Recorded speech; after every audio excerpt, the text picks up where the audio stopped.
Welcome to all of you my YouTube class Mukesh Chaudhary Jaipur द्वारा आज आपका हार्दिक स्वागत अभिनंदन।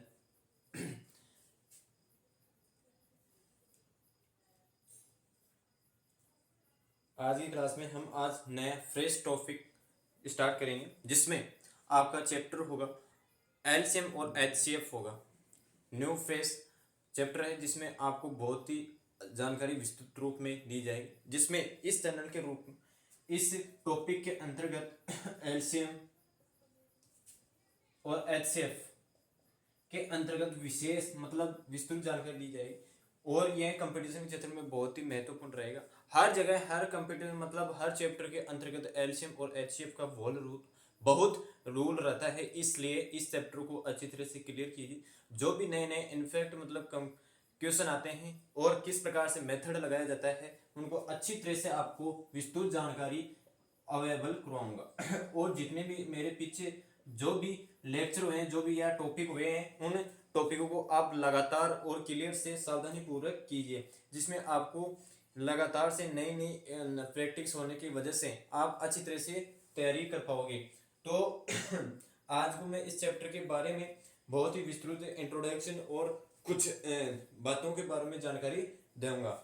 और यदि आप चैनल पर फर्स्ट बार हो तो लाइक शेयर और सब्सक्राइब कीजिए और जितने भी आपके मेरे पीछे क्लास के लेक्चर बने हैं उन क्लासों के लेक्चर को पूर्ण रूप से लीजिए।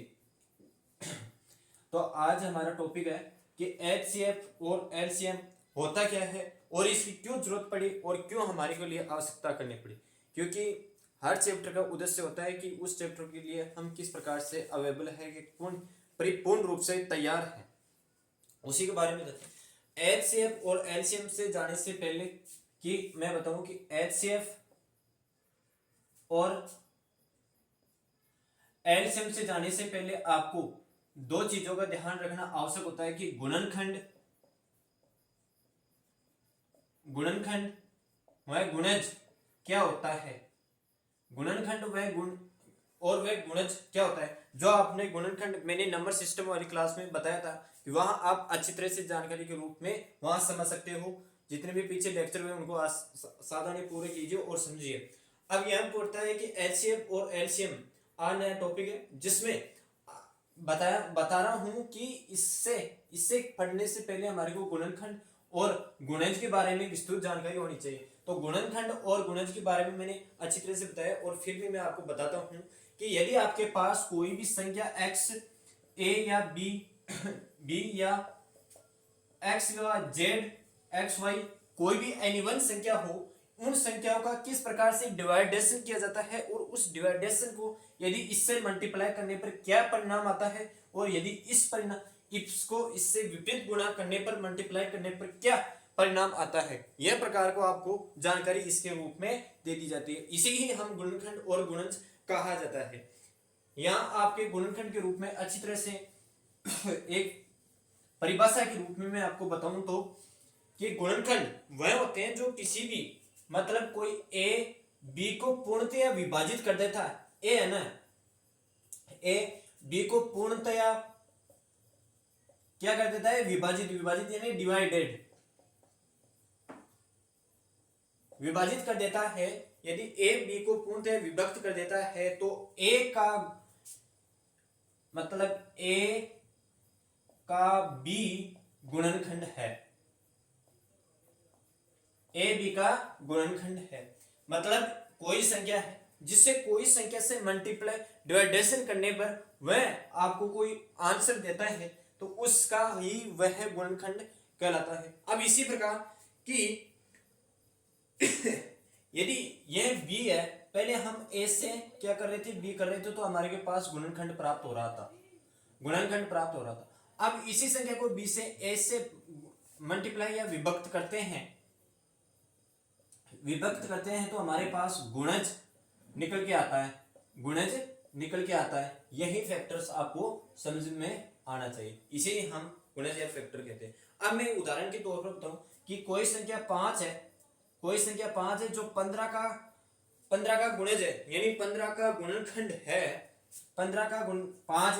अब 5 का गुणनखंड देखें तो हमारे को पता है कि 5 10 15 20 ये इस संख्या की सीरीज से चलती रहती है जो a ए यानी 5 है जो ए 15 से विभक्त कर रहा है, तो इसका 15 एक गुणनखंड आ गया, 15 एक इसका विभक्त गुणनखंड आ गया। अब इसी को गुणनखंड से हम यदि इसको मल्टीप्लाइजेशन में करते हैं तो इसका गुणज बता दिया जाता है कि ये इसका गुणज है, ये इसका गुणज है। अब इसी प्रकार आपको मैं बताऊं कि 35 के कोई आपके पास कोई संख्या है, इस 35 के सभी गुणनखंड कौन कौन से होंगे, इस 35 के सभी गुणनखंड कौन कौन से होंगे। गुणनखंड होने के मतलब आपको जो भी डिवाइड करना है वो इसके मल्टीप्लाई गुणज में करना है। तो इस 35 के आपको बताऊं तो 1 5 क्या 3 है क्या गुणनखंड। मैं आपसे ये पूछ रहा हूं कि क्या ये 3 गुणनखंड है इसके, नहीं है। 7 और 35 ये इसके स्वयं के 35 के गुणनखंड है, जिसमें आप एक का डिवाइड करोगे तो आपके पास 35 है। 5 का आप मल्टीप्लाई विभक्त करोगे तो 7 पंजे 35, 7 से करोगे तो 5 आ जाएगा। लेकिन कहने की बात यह है कि आप डिवाइड करने पर जो आपके पास संख्या प्राप्त होती है, वो प्राप्त होने वाली संख्या ही गुणज के रूप में कहलाती है, गुणज कहलाती है। ठीक है, गुणनखंड और गुणज के बारे के अंदर में आप समझ गए होंगे। अब हमारे टॉपिक को आगे बढ़ाते हैं कि एचसीएफ और एलसीएम में होता क्या है और क्या नहीं, ये तो इसकी जानकारी थी। अब एचसीएफ कहते किसे हैं,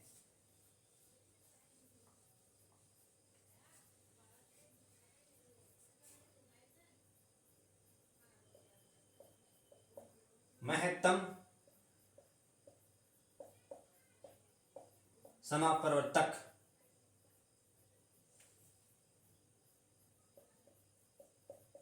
एचसीएफ हाईएस्ट कॉमन फैक्टर।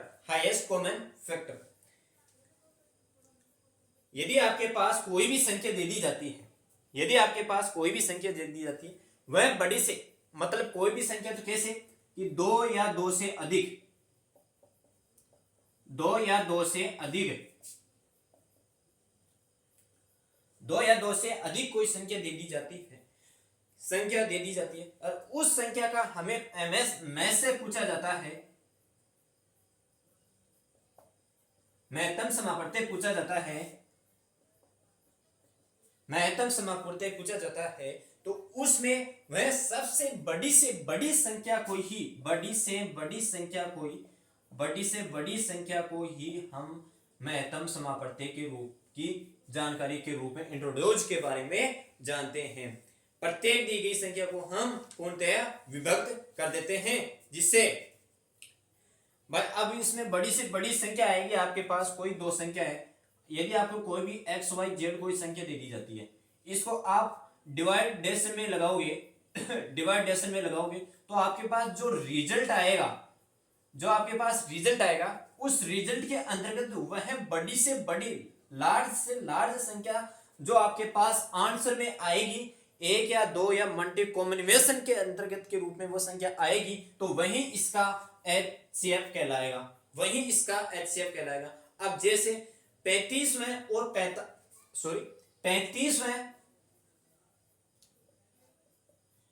42 का एचसीएफ पूछा जाता है, मतलब एमएस में से पूछा जाता है। तो आप वह संख्या बताइए इसमें क्या आपके पास फैक्टर के गुणनखंड के रूप में आएगी। तो मैं बताऊं कि आप यदि इस संख्या को गुणनखंड की विधि के रूप में आप सोल्व करोगे तो 35 5, ठीक है कि 35 5 7 7 1 ये हुआ। अब इसी प्रकार इस संख्या को हम यदि 42 से करते हैं तो 6 7 7 1। तो यहां देखिए कि आपको एक तो सबसे पहले कॉमन फैक्टर देखना है, ठीक है, कॉमन फैक्टर देखना है, कॉमन है फैक्टर यानी गुणनखंड आ गया, ये गुणनखंड आ गया। अब इसका महत्तम यानी समापवर्तक, बड़ी से बड़ी संख्या भी देखनी है, कॉमन संख्या हो बड़ी संख्या हो वही आपका मैसे कहलाती है। तो यहाँ बड़ी संख्या ये है और यहाँ कॉमन भी है, तो इसका फैक्टर क्या हुआ, इसका एम में से क्या हुआ, इसका में से 7 हुआ। यही क्लियर हुआ। इसी प्रकार आगे बताता हूं कि में से होने के बाद ल से आता है लघुत्तम समापवर्तक। अब लघुत्तम समापवर्तक के अंतर्गत आपको एक अच्छी तरह से बात बताता हूं कि इसमें कोई बड़ी छोटी संख्या का रोल नहीं होता है कि यदि कॉमन हो, कॉमन भी चलती है, लेकिन इसमें ये नहीं रहता है कि हम बड़ी की बड़ी संख्या को ले, जहां भी आपको संख्या मिले उन पूरी संख्या को आप ले सकते हो, पूरी संख्या को आप ले सकते हो। लेकिन शर्त यह है कि शर्त इसमें यही है कि आप जटिल से जटिल समीकरण को न करके आप सरल समीकरण के रूप में दर्शाइए। जैसे लघुत्तम समापत्ति,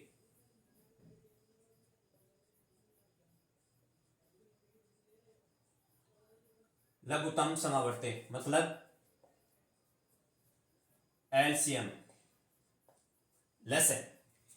अब यह क्या कहता है, इसकी कंडीशन क्या होती है, कोई भी आपको संख्या दे दी जाती है, उस संख्या में छोटी से छोटी संख्या जो विभक्त होने पर, भाई आपको कोई भी संख्या एक्स वाई जेड कोई भी संख्या दे दी जाती है, इसमें छोटी से छोटी संख्या को विभक्त करने, अब ये कोई संख्या दे दी और इसको आप डिवाइड करोगे, डिवाइड करने के बाद आपको कोई रिजल्ट प्राप्त होगा, रिजल्ट प्राप्त होने के बाद में वह संख्या छोटी से छोटी संख्या देखोगे और उस छोटी से छोटी संख्या को आप मल्टीप्लाई करके आप फाइनल में आंसर दोगे। ठीक है, मतलब कहने की बात यह होगी कि वह छोटी से छोटी संख्या जो प्रत्येक में दी गई संख्या को पूर्णतया विभाजित करती है, कि वह छोटी से छोटी संख्या जिसमें प्रत्येक आपको दी गई संख्या को पूर्णतया रूप से विभाजित करती है, उसे हम लेसर के रूप में जानते हैं। कि मैं पूरी, ये थ्योरेटिकल था, इसको मैं अच्छी तरह से समझा दी गया। भाई कोई भी आपके पास संख्या दे दी जाती है जिसमें आप डिवाइड करोगे तो वह छोटी से छोटी आपको रिजल्ट प्राप्त होगा। अब उसमें जो भी आपको पूर्णतः विभक्त करने वाली संख्या होती है उसे हम लेसर के रूप में मानते हैं। अब वह लेसर होती कैसी है, उस संख्या को मैं आपको बताऊं कि कोई आपके पास संख्या है कि 12, 15, 18, 27 का लेसर क्या होगा, 12, 15, 18, 27 का लेसर क्या होगा। तो आप अच्छी तरह से देखो कि आप 12 का क्या निकाल सकते हो, आप 12 को ये लिख सकते हो 2 इंटू 2 इंटू 4, 12 ये लिख सकते हो। अब इसी प्रकार आप 15 को 3 इंटू 5 ये लिख सकते हो। इसी प्रकार आप 18 को क्या लिख सकते हो, आप 18 को लिख सकते हो कि 2 इंटू 2 इंटू 2 मतलब 8।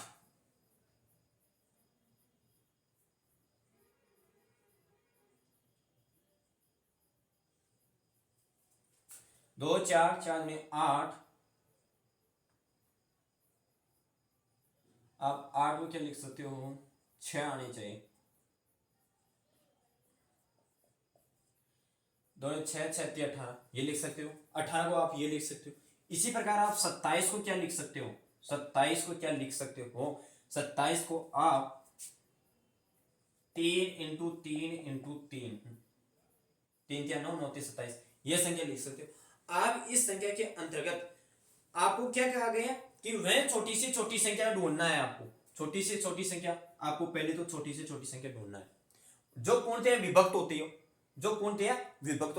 आप अच्छी तरह से वह छोटी से छोटी संख्या उतारिए। आप तो आपको मैं बताऊं कि यहां छोटी से छोटी संख्या कितनी प्राप्त हो रही है, 2 प्राप्त हो रही है। 2 कितनी बार प्राप्त हो रही है, 2 आपको 2 बार प्राप्त हो रही है, छोटी से छोटी संख्या 2 प्राप्त हो रही है, 2 इंटू 2।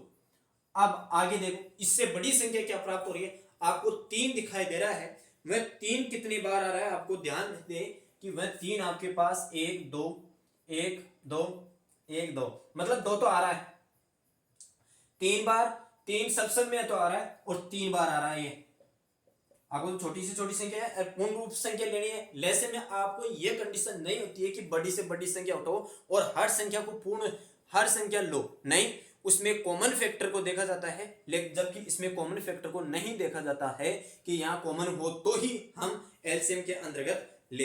अब यहाँ देखो बच रही क्या संख्या है, आपके पास एक 5 बच रही है इंटू 5, तो आप यहाँ 4 इंटू 3 और 27 इंटू 5 20 इंटू 27 यानी 540, ये इसका आंसर आया।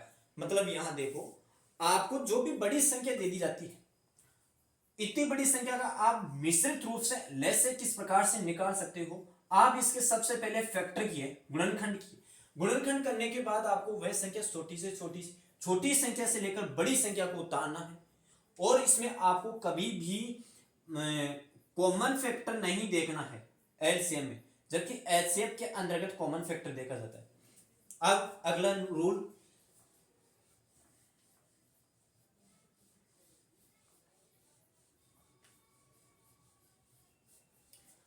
देखो,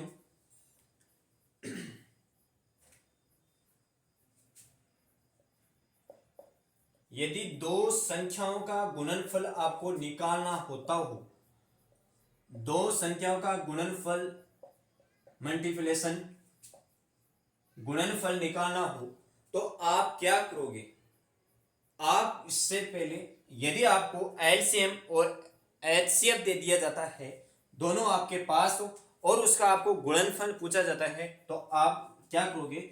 जो भी आपके पास संख्या दे दी जाती है उनका सबसे पहले एलसीएम करोगे, फिर इनटू उस संख्या का ही एचसीएफ करोगे, और एचसीएफ करके मल्टीप्लाई करके रिजल्ट दे दिया जाता है।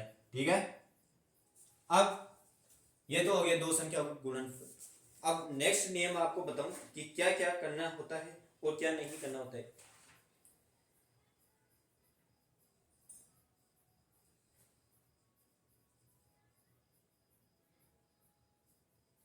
यदि आपके पास कोई भी संख्या एचसीएफ दे दी जाती है, यदि कोई संख्या दे दी जाती है एचसीएफ के अंदर दे दिया जाता है, तो आपको योग पूछा जाता है, तो आप उसमें क्या करोगे या क्या नहीं। यदि आपको योग दिया होता है, मतलब किन्हीं दो संख्याओं का योग दिया होता है, तो आप उस योग के अंतर्गत एचसीएफ निकालने के लिए आप क्या करोगे। उस योग दे दिया, अब योग दे दिया तो आपको क्या करना होगा, उस एचसीएफ का आप उसमें भाग दोगे। ठीक है, भाग दोगे। इसी प्रकार एक रूल तो ये हो गया। अब दूसरा रूल और बताऊं कि यदि आपको एलसीएम दे दिया हुआ है और संख्या भी दी हुई है,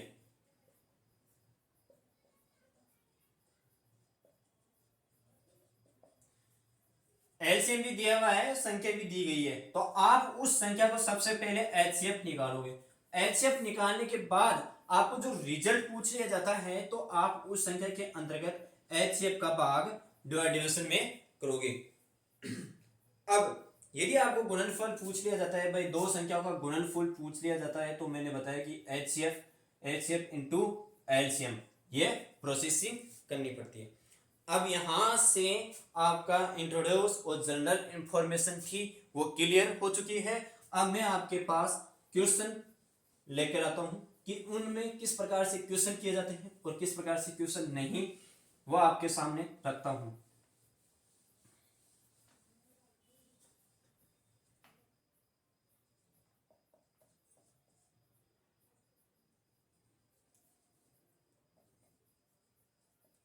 टाइप फर्स्ट है, देखो हर क्लास के अंतर्गत कंटिन्यू दिया हो, और जिससे हर चीज़ को आपको यदि प्रॉब्लम रहती है तो आप उसकी अच्छी तरह से समाधान कराऊंगा। किसी भी प्रकार से आप मुझे अवगत कराएं, और कोई भी टेक्निकल या मेरी तरफ से कोई भी आपको सल मतलब गुंजाइश हो कि हेल्प कर सकूं, तो इस हिसाब से मैं कर सकता हूं, लेकिन आप मुझे बताओगे तो ही तो मैं हेल्प कर सकूंगा। तो इसलिए आप जो भी वीडियोज़ या जो भी क्लासें या लेक्चर बनती है तो आप अच्छी तरह से लीजिए, और मैं यही कहना चाहता हूँ कि आप एक शिद्दत से रूप पे मेहनत कीजिए, जिससे आपको अच्छी से अच्छी प्रोग्रेस रिपोर्ट बढ़ती है, जिससे आपका भी मन लगाव अच्छी तरह से लगा रहे। ठीक है, अब इसी प्रकार मैं आगे कड़ी को बढ़ाता हूँ कि आपको कोई क्वेश्चन दे दिया जाता है फर्स्ट टाइप में। किस प्रकार के क्वेश्चन टाइप, आपको ये टाइप मत गिनो, क्वेश्चन किस प्रकार से आते हैं, उस क्वेश्चन को हैंडल किस प्रकार से करें। यदि आपके पास कोई संख्या आ जाती है यदि किन्हीं दो संख्या दे दी जाती है और उन संख्याओं का योग दे दिया जाता है, आपको दो संख्या भी दे दी, उनका योग भी दे दिया गया हो और में से भी दे दिया गया हो, तो उसमें यह क्वेश्चन भाई ऐसे योग और संख्या, ये तीनों देकर आपको यह पूछा जाता है कि अभाज्य गुणनखंडों की संख्या बताइए। अभाज्य गुणनखंडों की संख्या मतलब अभाज्य संख्याओं में कितने युग्म होते हैं, अभाज्य संख्याओं में कितने युग्म होते हैं, युग्म यानी पैर कितने होते हैं। अब देख लो, एचएफ भी दे दिया, योग भी दे दिया, संख्याओं का दोनों या कितनी भी संख्या उनका योग भी दे दिया, योग देने के बाद एचसीएफ भी दे दिया, और एचसीएफ देने के बाद उसमें आपको क्या पूछ रहा है, पैर पूछ रहा है। तो वह किस प्रकार से क्वेश्चन कर सकता है, तो मैं आपको बताऊं। यहां देखो भाज्य है ना, ये सहअभाज्य है, और सहअभाज्य में आपको पता है कि को प्राइम कहते हैं। को प्राइम क्या होता है, एक तो खुद रहता है, एक रहता है, और एक अपनी खुद स्वयं कॉन्फिडेंस के अनुसार जो कार्य करता है उसे कहते हैं, ठीक, को प्राइम। अब यहाँ आपके पास क्वेश्चन है कि दो संख्याओं का योग, मैं आपको क्वेश्चन डाल रहा हूं कि दो संख्याओं का योग 36 है।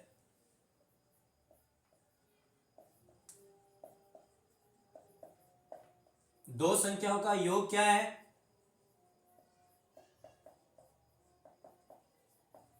36 है, और उसका में से 4 है, में से 4 है, तो सहअभाज्य संख्याओं के कितने युग्म होंगे। तो यहां पूछ रहा है आपको कि कितने सहअभाज्य संख्याओं के युग्म होंगे, युग्म होंगे। दो संख्या का योग 36 दे रखा है और 4 एचसीएफ दे रखा है। तो मैं आपको एक बात पूछूं कि यहां एक शब्द आया है कि सहअभाज्य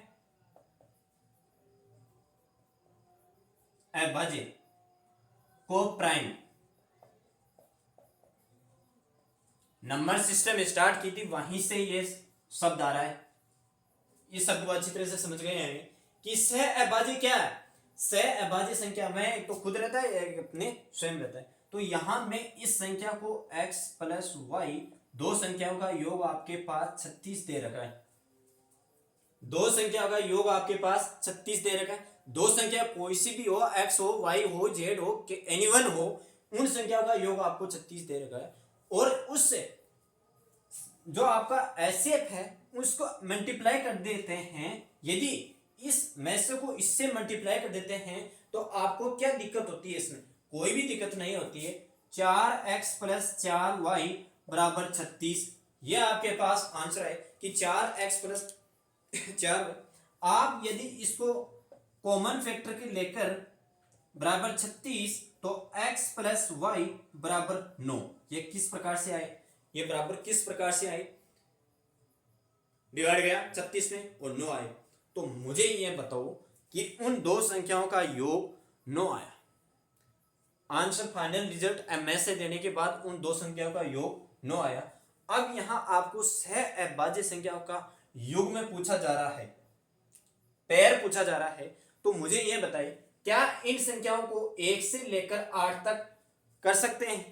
भाई 1 से लेकर 8 तक संख्या है हमारे पास कि 9 है, तो 1 से लेकर 8 तक आप किसी भी प्रकार से संख्या को एग्जिट करो तो वह आपके पास आंसर आएगी। क्या मैं इस संख्या को 2 और 7 को प्राइम अभाज्य संख्या के अंतर्गत लिख सकता हूं। यह को प्राइम अभाज्य संख्या है, 2 7 लिख सकता हूं, ठीक है। 3 और 6 लिख सकता हूं, बिल्कुल 3 और 6 लिख सकता हूं अच्छी तरह से, 3 और 6 लिख सकता हूं। हाँ, क्या मैं इस संख्या को 3 और 6 लिख सकता हूं या नहीं, ये मुझे बताओगे आप। 4 और 5, क्या ये 4 पैर हो सकते हैं सहअभाज्य संख्या में। ये 3 और 6 सहअभाज्य को प्राइम के अंतर्गत नहीं आ सकती, क्योंकि इन संख्या के अंतर्गत आप 2 का भी भाग दोगे, 3 का भी भाग दोगे और एक 6 का भी भाग दोगे और एक 1 का भी भाग देंगे। तो यहां क्या यह स्वयं संख्या एक तो खुद और एक स्वयं संख्या से रहा, बिल्कुल रहा, लेकिन उससे ज्यादा भी जा रहा है, तो ये 3 और 6 सहअभाज्य संख्या में नहीं रहा। अब यहां देखो आप एक तो 4 का देखते हैं तो एक तो खुद का रहा और एक 2 का रहा, ठीक है, 4 का रहा। अब यहाँ 5 में देखते हो तो एक तो 5 और एक 5, यही रहा। इसी प्रकार 2 और 7 स्वयं संख्या से 8। ठीक है, अब यहां 3 युग्म बने। अब आपको यह क्वेश्चन पूछ लिया जाता है कि आपके पास 3 युग्म तो बन चुके हैं, लेकिन वह संख्या कौन सी है जो आपके पास युग्म बनने के बाद वह संख्या भी पूछ ली जाती है कि वह संख्या कौन सी है। तो आपके पास मैंने बताया कि वह फॉर्मूला कौन कौन सा है या कौन सा नहीं है। आपके वहां कौन सी संख्या आ रही थी और कौन सी संख्या नहीं आ रही थी, ये आप अच्छी तरह से समझ चुके होंगे।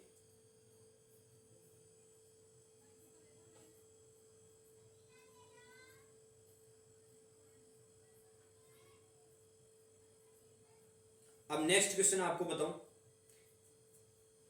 इसी प्रकार कि दो संख्याओं का योग 216 है और उसका एचसीएफ, दो संख्या का योग 216 है, दो संख्या का योग 216 है, उनका मैसे 27 है, उसका मैसे 27 है। इन से अभाज्य संख्याओं में कितने पेयर एवं पेयर संभव है। तो आप मुझे यह बताइए कि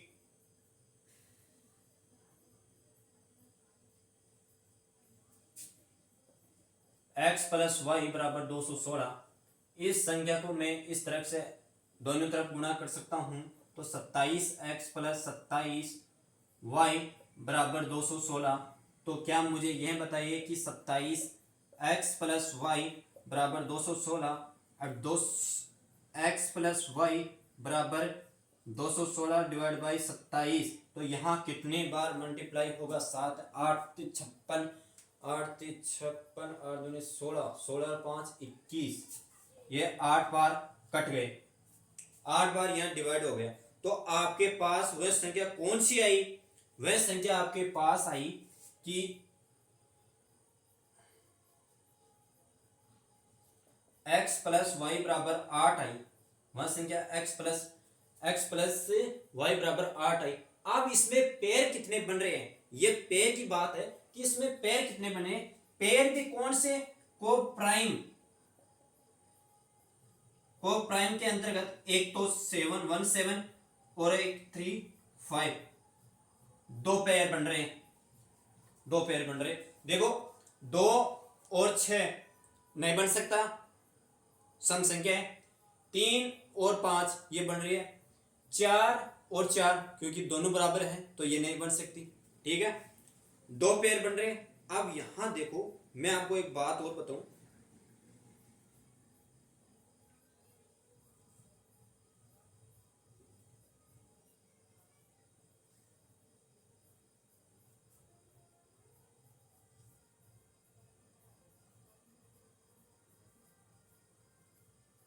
सत्ताईस एक्स प्लस वाई, ये तो आपके पास पेयर आ गया। अब यदि आपको संख्या पूछ ली जाती है ना भाई, आप इनकी संख्या किस प्रकार से निकालते हो, तो जो आपका ये है कॉमन फैक्टर, दोनों तरफ से आप गुणा करते हो, इस गुणा करने वाली संख्या के अंतर्गत ये कॉमन फैक्टर रखे आप संख्याओं का मान निकाल सकते हो। इस 216 को आप भूल जाए, आप भूल सकते हो कि 27x plus 27y, 27x plus 27y, यहां आपके पास यदि इसमें आप सबसे पहले 1 और 7 रखोगे, 1 और 7, तो 27 तो यह रहेगा। ठीक है, 27 तो यह रहेगा और 7 इससे गुणा हो जाएगा, तो 7 49, 289, या 289 इसके आ रहे 189। ठीक है, अब यहाँ 3 और 5 रखने पर 27 इंटू 3 और 27 इंटू 5, तो 27 54 81। यहाँ आपके पास आ रहा है कि 81, यहाँ 27 इंटू 5, 27 इंटू 5, 5 15, 7 35, 235 यहाँ संख्या आ रही है। 235 थोड़ी आएगी, 10 और 1 13, सॉरी,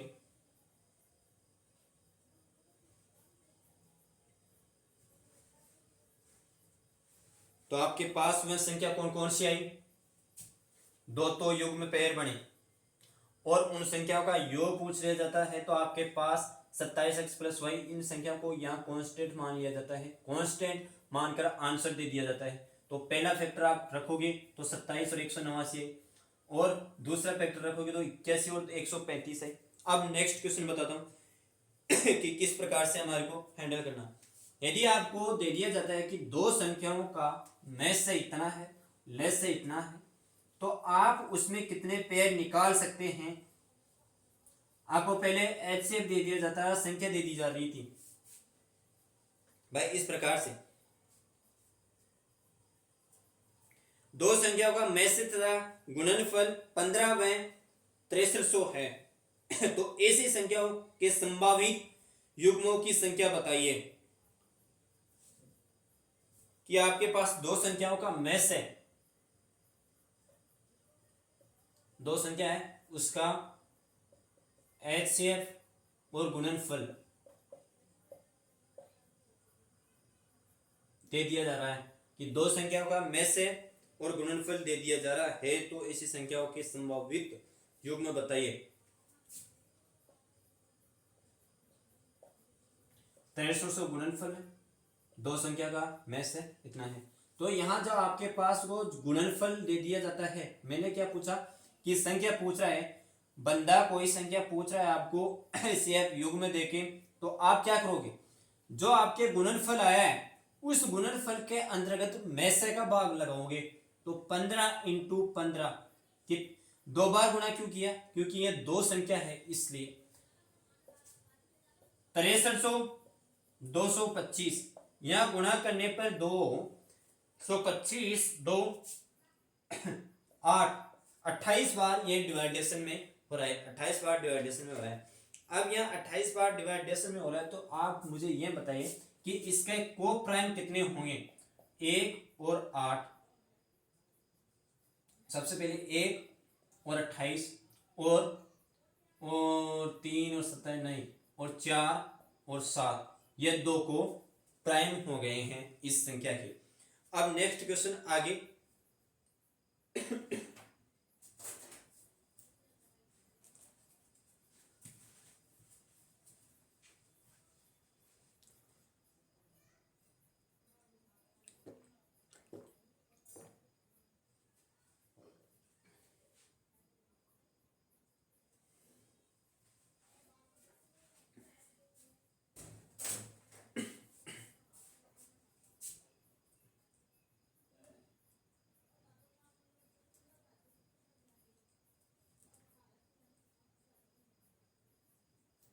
अब देखो, आपको एलसीएम भी दे दिया जाता है भाई, सॉरी संख्या भी दे दी जाती है, मैसे भी दे दिया जाता है, और उनका गुणनफल भी दे दिया जाता है। फिर गुणनफल देने के बाद आपको नया टाइप चेंज हो रहा है, गुणनफल देने के बाद आपको कोई क्राइटेरिया दे दिया जाता है कि इन दोनों संख्या, भाई आपके पास दो संख्या है, तो उन दो संख्या के बाद में आपकी जो संख्या बीच में कॉमन फैक्टर आती है, वो फैक्टर किस प्रकार से निकाले जाए, उन कॉमन फैक्टर को हम किस प्रकार से सोल्व कर सकते हैं, उनका मैं आगे चर्चा करता हूं। यदि आपके पास दो संख्या का मैस से 13 है, नेक्स्ट क्वेश्चन है कि आपके पास दो संख्याओं का मैस से कितना है, दो संख्याओं का मैस है यानी लेस है, सॉरी एचसीएफ 13 है तथा लेस है 455 है, लेस से 455 है, एचसीएफ 13 है। यदि इनमें एक संख्या 75 है, यदि इनमें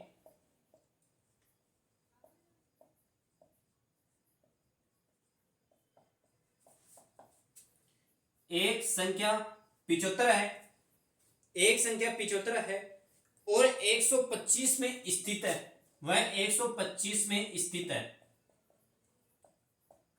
125 में स्थित है, तो इनके मध्य की संख्या को निकालना है।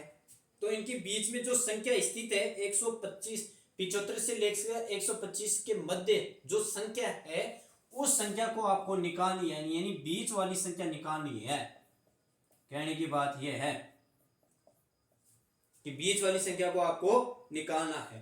तो आपको सबसे सीधा सिंपल काम क्या बताया था कि आपको संख्या निकालनी हो तो आप एलसीएम वाली संख्या का एचसीएफ का डिवाइड करोगे।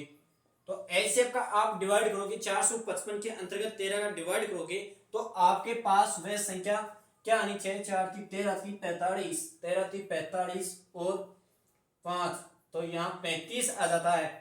13 की 39, 39 के अंतर्गत 6 और 5 65, तो यह आपके पास डिवाइड करने पे 35 आ जाती है। अब इस 35 के कितने पेयर बन रहे हैं ये आप अच्छी तरह से जान जाए कि 35 के पेयर कितने बन रहे हैं। वो संख्या हो गया। अब 35 के पेयर आपके पास एक तो 1 7, क्यों सही है ना? 1 7 नहीं 1 35, सॉरी 1 35 और 1 7 और 5 ये पेयर बन रहे हैं इसके। 35 और 35 ये पेयर बन रहे हैं। मुझे आप ये बताइए किसी संख्या को आप गुणा करते हो, आपके पास कॉमन फैक्टर आ जाता है x + y = 13। ये किया था। यदि आप इस संख्या को 13 × 1 की, आप ये गुणा हो गया, आपके पास ये रिजल्ट आ गया। आप 13 × 1 एक संख्या कर सकते हो ना? बिल्कुल कर सकते हो, अच्छी तरह से कर सकते हो। 13 × 1 कर सकते हो। आप इसी संख्या को भाई इस फॉर्मेट के अंतर्गत इसी संख्या को आप यह भी कर सकते हो कि 7 × 13 और 7 × 5 × 13, तो यह 7 × 91 और यह 65, 7 × 91 और यह 65। अब मुझे यह बताओ कि आपको पहली संख्या तो 91 से लेकर 65 तक बीच में आ गई, ये क्राइटेरिया आ गया, ठीक है, ये क्राइटेरिया आ गया। तो आपको निकालना क्या था कि आपको दूसरी पहली संख्या तो आपको 75 दे रखी थी, तो अब इस 75 के बीच से लेकर जो आपके पास 125 संख्या थी, वहां 125 संख्या दे रखी थी आपको एक क्वेश्चन के अंतर्गत कि 125 के बीच में स्थित है, 125 के लेकर बीच में स्थित है, तो 75 से लेकर और 125 के बीच के मध्य वाली संख्या कौन सी है? वह संख्या आपके पास है 91। यही तो आपको सवाल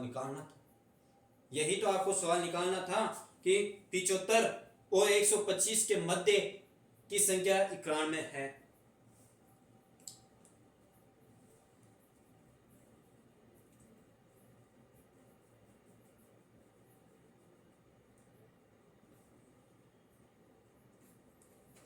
ठीक है।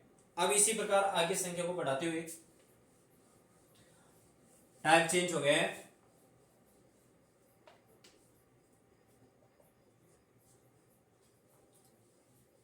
एचसीएफ भी दे दिया जाता है। अब यहाँ एचसीएफ और एलसीएम संख्या देने के बाद आपको यहाँ अनुपात मिलेंगे। भाई आपको अनुपात दे दिया, एलसीएम का दे दिया, एचसीएफ का दे दिया। अनुपात देने के बाद में आपको अनुपात के रूप में ही वह संख्या पूछ से कर ली जाती है कि वह संख्या कौन सी है। इतने अनुपात में डिवाइड, एचसीएफ का इतना अनुपात है, एलसीएम का इतना अनुपात है। इन दोनों अनुपातों को मिलाकर रेशियो को मिलाकर वह संख्या कौन सी होगी? वह अनुपातों को मिलाकर एचसीएफ प्लस एलसीएम दोनों को अनुपात देखकर आपको संख्या पूछ ली जाती है। ठीक है। अब नेक्स्ट करते हैं। आपको दे दी जाती है कि दो संख्याओं का अनुपात कौन सा है।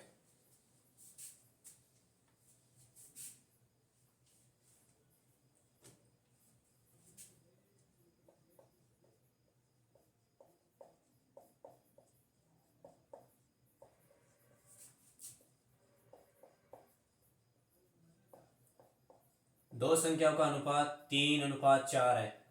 ठीक है, दो संख्याओं का अनुपात 3:4 है और उनका मैस है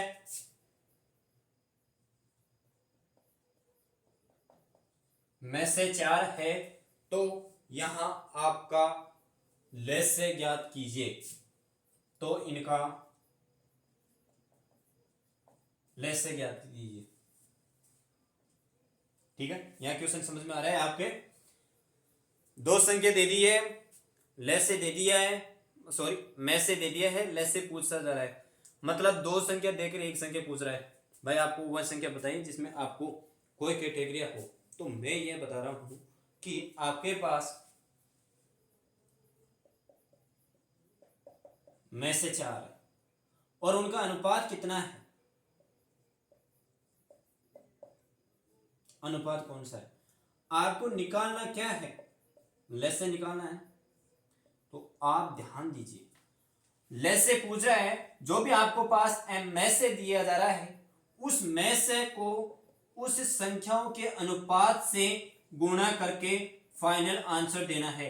अब अनुपात आपको दे रहा है कि में से 4 है इंटू 3 अनुपात 4, 4 3 12 और 12 चौक वह है संख्या 48 आ गई है। कौन सी है? लेस है। और आपको यह भी पता है कि लेस से बड़ी मतलब कोई कॉमन फैक्टर नहीं देखा जाता है। जो भी आपके पास संख्या दे दी जाती है उस पूरी संख्या को मल्टीप्लिकेशन करके फाइनल रिजल्ट दे दिया जाता है, जबकि आपको में से के अंतर्गत कॉमन फैक्टर देखना पड़ता है और बड़ी से बड़ी संख्या देखनी पड़ती है। एलसीएम में यह रूल नहीं लागू होता है। ठीक है, आपको यह नियम पूछ रहा है कि में से दे दिया है, दो संख्या का अनुपात दे दिया, तो लेस से पूछ रहा है तो में से इंटू अनुपात। यदि आपके पास में से पूछा तो लेस से इंटू संख्या का अनुपात, यही से अंतर रूल दूसरा होता है।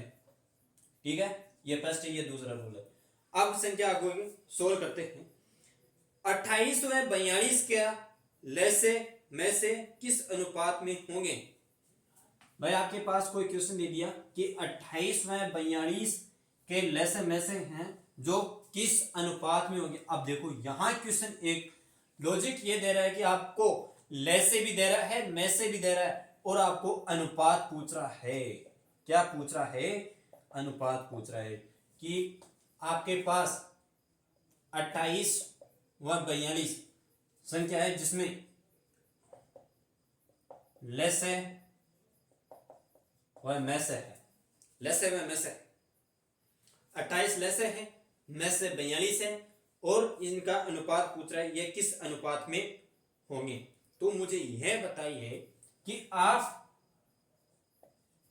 28 और 42 ये संख्या है, इसका फैक्टर यानी गुणनखंड जो सहअभाज्य को प्राइम में क्या होगा? 28 और 42 इसका वह कौन सी संख्या है, वह कौन सा गुणनखंड है जो डिवाइड करने पर पूर्णतया विभक्त हो जाती है और वह बड़ी से बड़ी संख्या के रूप में काउंटिंग की जाती है या छोटी सी संख्या। वह आपके पास एक ऐसी संख्या है 14 जो 28 को भी विभाजित करती है, 14 को विभाजित 42 को विभाजित कर रही है। तो ये 14 को कितनी बार कर रही है? ये 28 2 बार कर रही है। और ये कितनी बार करता है? 14 28 42 ये 3 बार कर रही है। ठीक है, 3 बार यह संख्या इसको विभाजित या डिवाइड कर रही है। अब मुझे यह बताइए कि आप इसका सबसे लघुत्तम क्या निकाल रहे हो और क्या नहीं निकाल। यह आपके पास क्या आया? HCM HCF है, फैक्टर गुणनखंड निकाला तो HCF है। तो मैं इस संख्या को इस तरीके से भी लिख सकता हूं क्या? मैं इस संख्या को इस तरह से भी लिख सकता हूं क्या? गुणनखंड फैक्टर आ गया 14। ठीक, यहां 2 इंटू 3 ये क्या आया? ये इसका अनुपात आया। 2 इंटू 3 ये इसका अनुपात आया।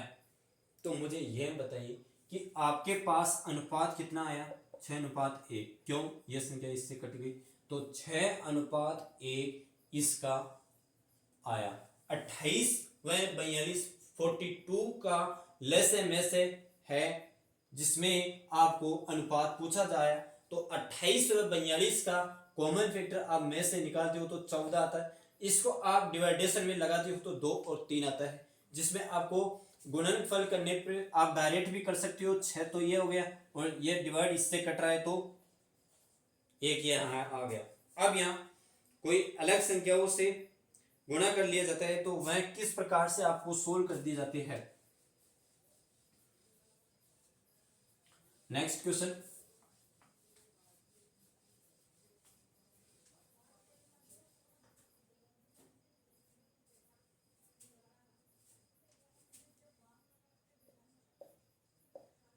बारह के दो। अब यहां देखो आपके गुणजों मतलब हर क्वेश्चन के अंतर्गत नया नया वेरिएशन मिलेगा।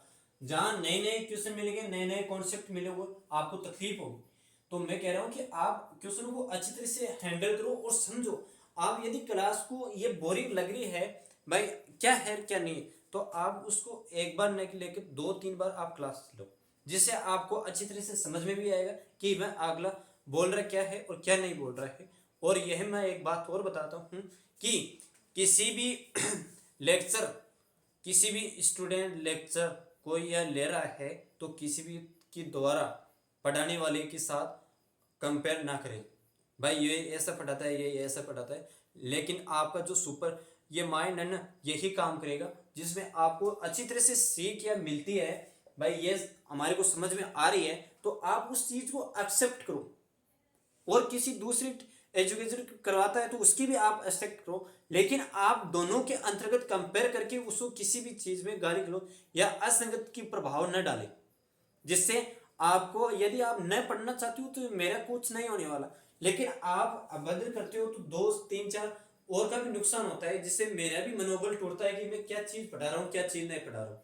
आपको ये कॉन्सेप्ट क्लियर हो रहा है तो आप यहाँ डटिए, और यदि नहीं हो रहा है तो आप दूसरी जगह भी ले सकते हो। लेकिन आप किसी भी स्थिति में किसी दूसरी दो के बीच में कंपेयर ना करें, और कंपेयर भी करते हो तो आप हेडिंग मतलब आप कमेंट बॉक्स में ये ना लिखे भाई ये क्या कर रहा है क्या नहीं कर रहा है। तो यहाँ अगला क्वेश्चन है कि 12 के दो गुणजों का लैसे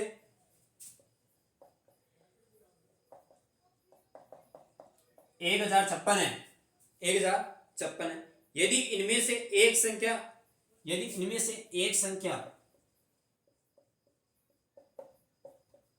132 है तो दूसरी संख्या क्या होगी।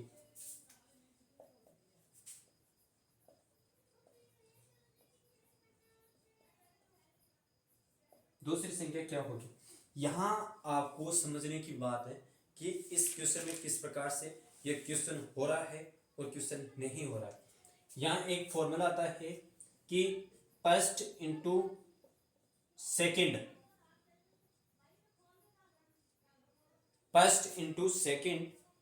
बराबर फर्स्ट संख्या बराबर दूसरी संख्या, इसका एलसीएम इंटू एचसीएफ।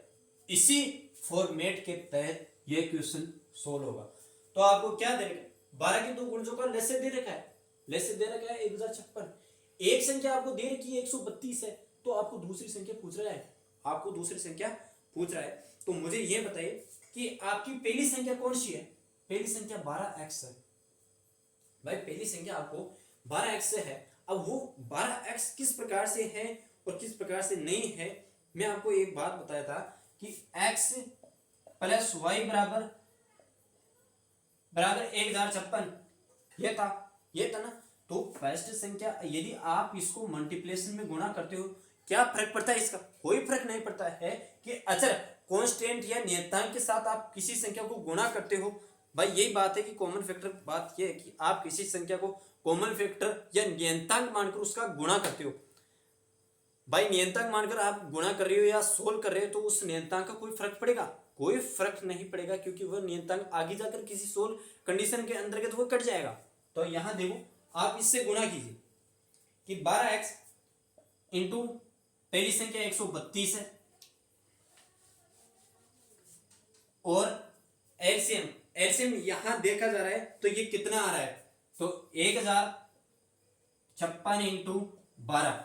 अब देखो मैंने आपको बताया था कि देख ये कांस्टेंट है, इसको ये काटा जा रहा है, ये कांस्टेंट है, इसको काटा जा रहा है, तो आप यहां इसको काटो और 132 में आप यह काटते हो तो आपके पास x का मान 8 आ जाता है।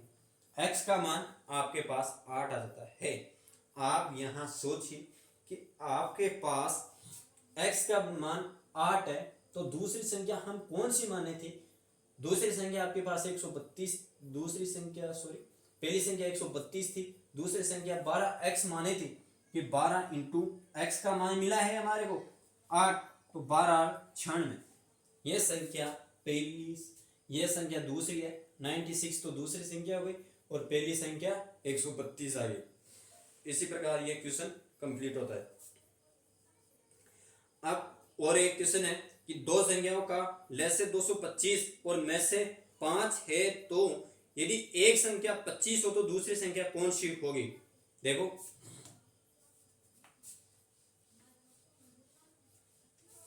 यह जटिल था, इससे भी एक सरल क्वेश्चन और है भाई। दोनों संख्या फैक्टर दे रखा है तो आपको पूछा है कि दो संख्याओं का लेस है 225 है, में से 5 है,